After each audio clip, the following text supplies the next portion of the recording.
তুই জঙ্গল ইয়া করা বন্ধ করবি রে। ওই জঙ্গল দেখো তুমি, বন্ধ কর।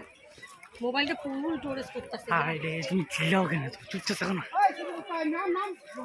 আরে হাতের মধ্যে কামড় দিয়ে ধরবে, হাতে কামড় ছিঁড়ে দিবে একেবারে।